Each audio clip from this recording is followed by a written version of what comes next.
Hello all, welcome to Mahi snacks academy. வாங்க இன்றைக்கு வீடியோக்குள்ளே போகலாம். இன்றைக்கி நாம் நிறைய காம்படிட்டிவ் எக்ஸாம், ஸ்பெஷலாக மேட் எக்ஸாமில் கேட்ட இந்த ப்ராப்ளம் தான் சால்வ் பண்ண போகிறோம்.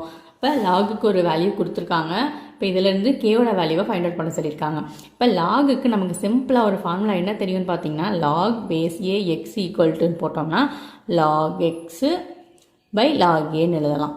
அது அந்த மெத்தடில் தான் இந்த வேல்யூஸ் எல்லாத்தையும் நம்ம ஃபஸ்ட்டு எழுத போகிறோம். அப்படி எழுதினோம்னாக்க log B by log A equal to 1/2ன்னு கிடைக்கும். அதே மாதிரி log C by log B equal to 1/3. Then log A by log C equal to k/5ன்னு கிடைக்கும். இப்போ இது என்ன பண்ண போகிறோம்னா, இப்போ எல்லாத்தையும் மல்டிப்ளை பண்ண போகிறோம். Left hand side, right hand side, அதாவது இந்த வேல்யூ இந்த வேல்யூ எல்லாத்தையும் மல்டிப்ளை பண்ணி தான் நம்ம என்ன பண்ண போகிறோம், கே வேல்யூவை ஃபைண்ட் அவுட் பண்ண போகிறோம். வாங்க எப்படின்னு பார்க்கலாம்.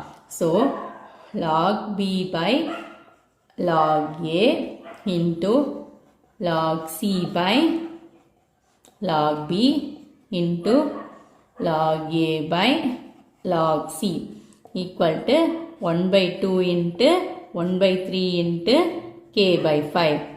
இப்போ இதில் இதெல்லாம் கேன்சல் ஆகுதுன்னு பார்ப்போம். Log A log A log B log B log C log C எல்லாமே கேன்சல் ஆகிட்டு ரிமைனிங் என்ன தான் இருக்குது, நமக்கு 1ங்கிற வேல்யூ தான் இருக்குது. இந்த சைடு என்ன கிடைக்கும், நமக்கு k/13 கிடைக்கும். இதுலேருந்து கேவோட வேல்யூவை நம்ம என்ன பண்ணிட்டோம், சிம்பிளாகவே ஃபைண்ட் அவுட் பண்ணிட்டோம்.